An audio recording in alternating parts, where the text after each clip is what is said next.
Hello and welcome students. In this video I'll explain you the fourth chapter of Flamingo, that is the Red Trap, written by Selma Lagerlöf. ये कहानी जो है लिखी गई है Sweden की mines में जो कि रिच है आयरन ओर में ड्यूरिंग द इंडस्ट्रियल रिवॉल्यूशन यानी कि औद्योगिक क्रांति के दौरान।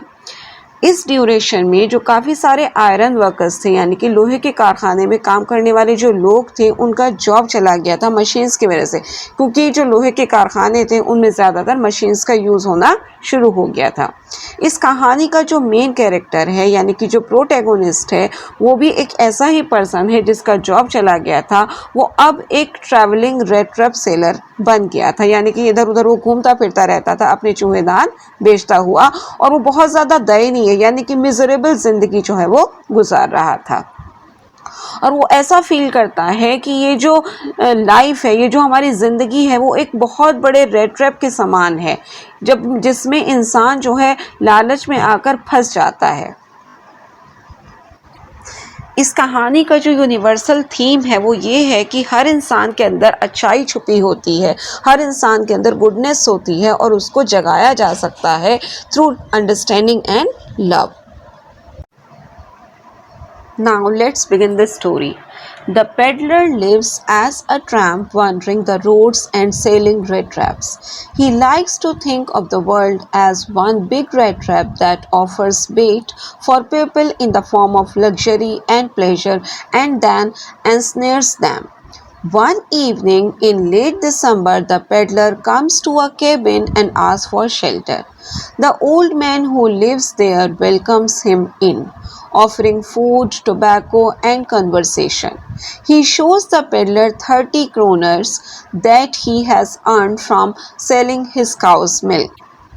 यहाँ पर जो पेडलर है यानी फेरी वाला वो इधर उधर घूमकर ज़िंदगी गुजारता है, एक ट्रैम्प यानी आवारा की ज़िंदगी गुजारता है और इधर उधर सड़कों पर घूमता फिरता रहता है अपने चूहेदान बेचते हुए। वो सोचता है इस संसार को एक बड़े चूहेदान के समान जो कि ऑफ़र करता है लोगों को लग्जरी, प्लेजर और इन सब चीज़ों के लालच में आकर इंसान जो है वो इस संसार रूपी चूहेदान में फंस जाता है।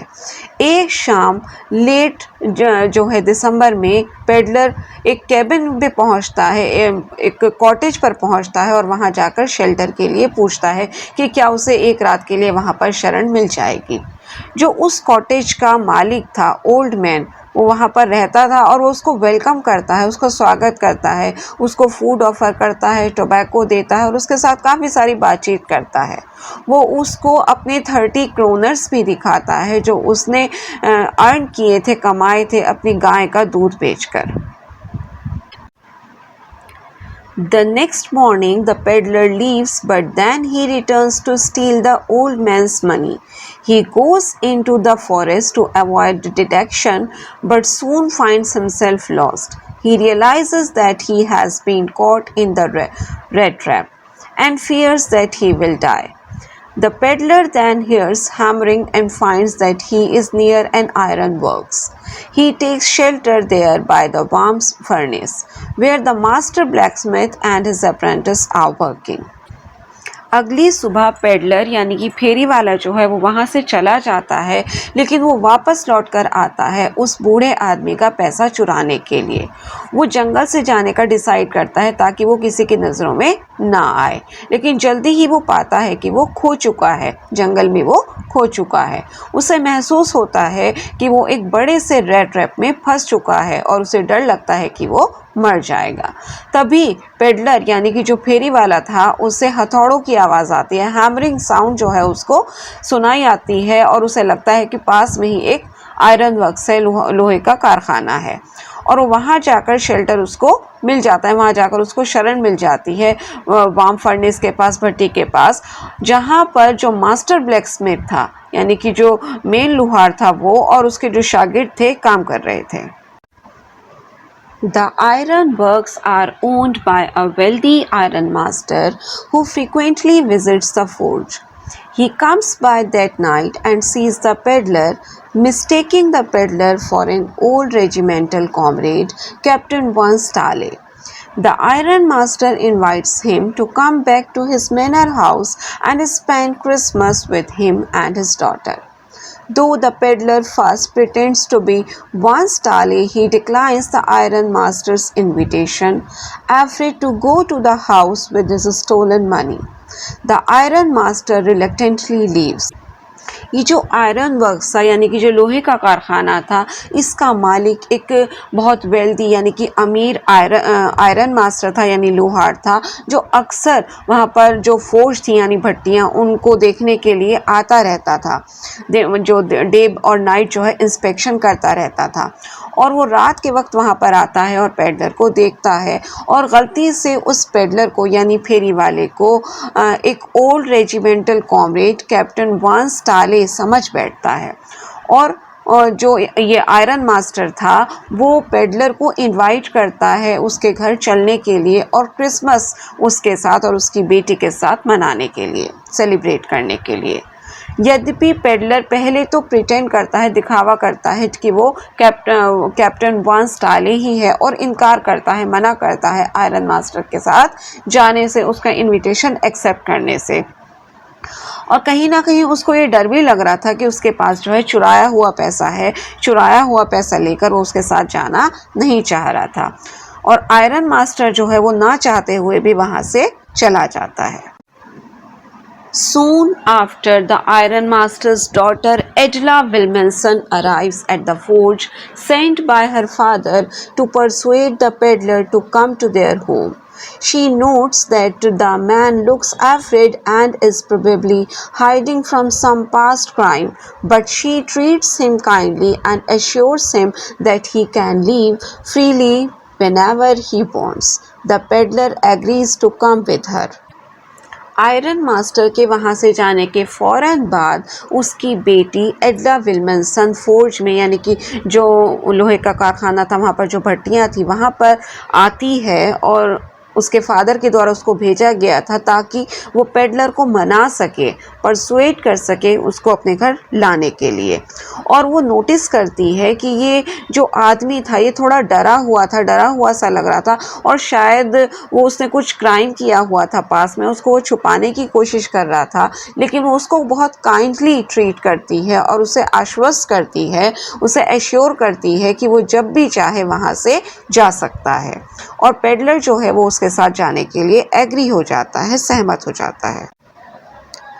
The next morning, the iron master and Edla greet the peddler, who has been bathed and dressed in fine clothes.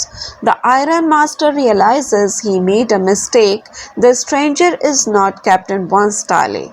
He gets angry. The peddler offers to put his rags back on and leave, but the iron master threatens to call the sheriff. This angers the peddler, who rants about how the whole world is a rat trap and the iron master should consider that he might be caught one day too.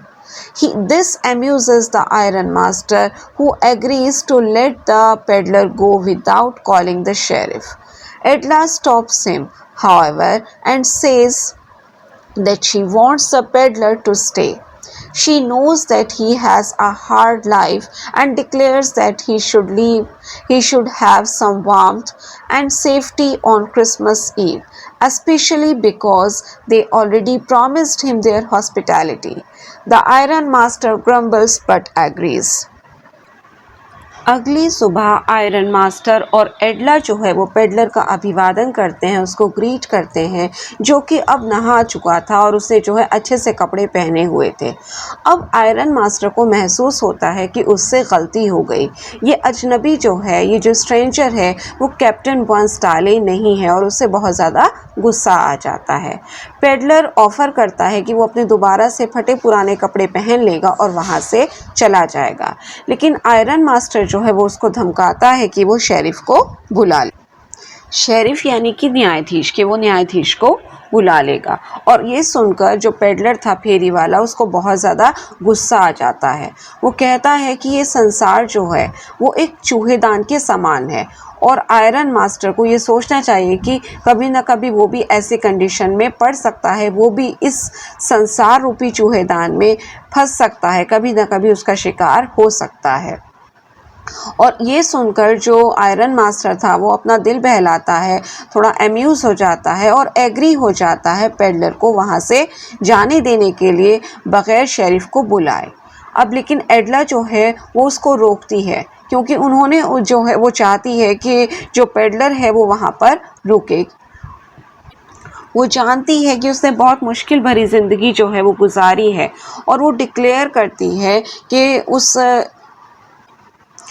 Peddler को, यानी कि जो फेरी वाला था, उसको भी कुछ warmth, कुछ सेफ्टी जो है वो क्रिसमस पर मिलनी चाहिए। ख़ास तौर से इसलिए क्योंकि उन लोगों ने उसे पहले ही प्रॉमिस किया था कि वो उसकी मेज़बानी करेंगे उसके हॉस्पिटैलिटी के लिए। और आयरन मास्टर जो है वो वहाँ से बड़बड़ाता हुआ चला जाता है, लेकिन उसकी बात से सहमत हो जाता है, यानी कि जो फेरी वाला था उसको क्रिसमस ईव तक अपने घर पर ठहराने के लिए वो मान जाता है। The peddler, amazed by Edla's words, sleeps for most of the day, only waking for meals. At dinner, Edla tells him that he is to keep the suit he is wearing as a gift. She also tells him that he will be welcome back next Christmas. The peddler is again peddler यानी फेरी वाला जो है वो एडला के शब्द सुनकर आश्चर्यचकित रह जाता है। वो पूरा दिन जो है ज़्यादातर सोता रहता है, सिर्फ खाने के लिए उठता है। और रात के खाने के वक्त जो है एडला उसे बताती है कि जो सूट उसने पहन रखा है वो उसको एज अ क्रिसमस गिफ्ट रख सकता है। वो उसको ये भी बताती है कि वो जब भी यहाँ पर आना चाहे नेक्स्ट क्रिसमस पर भी उसको यहाँ पर वेलकम किया जाएगा, उसका स्वागत होगा। और जो पेडलर था वो ये उसकी बात सुनकर काफ़ी आश्चर्यचकित हो जाता है। The next morning, which is Christmas, the Iron Master and Edla go to church, where they learn that the stranger staying with them is a thief who stole money from the old man. Edla is ashamed, and the Iron Master worries that they might have been robbed as well. When they return home, however, the peddler has left, taking nothing and leaving behind a package for Edla. Inside is the stolen money, a red trap, and a letter.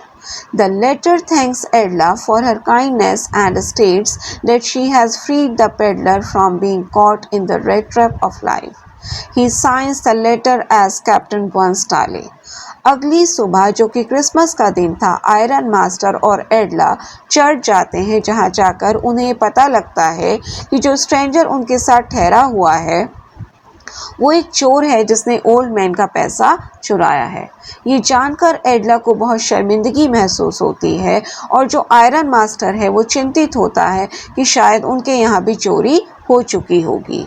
जब वो घर वापस आते हैं, यद्यपि peddler जो है वो जा चुका था, लेकिन वो अपने साथ कुछ भी लेकर नहीं गया था, बल्कि एडला के लिए एक पैकेज छोड़कर गया था, जिसके अंदर जो चुराया हुआ पैसा था 30 क्रोनर्स वो थे, एक चूहेदान था और एक लेटर था। और इस लेटर में पेडलर ने, यानी फेरी वाले ने, एडला का शुक्रिया अदा किया था उसकी दया के लिए, और ये कहा था कि एडला ने उसको आज़ाद कर दिया इस जीवन की चूहेदान में फंसने से। इस लाइफ का जो रेड ट्रैप है उसमें फंसने से एडला ने उसको बचा लिया, उसको आज़ाद कर दिया। और जो पेडलर था उसने सिग्नेचर किए थे in the form of captain बॉन्स्टाले। सो स्टूडेंट्स, इस स्टोरी का जो मेन थीम है वो ये है कि अगर हम किसी इंसान के प्रति जो है काइंडनेस या लव शो करें, किसी के प्रति हम दया भाव रखें और उसके प्रति प्रेम जाहिर करें, तो उसके अंदर की अच्छाई जो है उसको जगाया जा सकता है। एक जो बुरा इंसान होता है उसे भी अच्छे इंसान में जो है चेंज किया जा सकता है, बदला जा सकता है।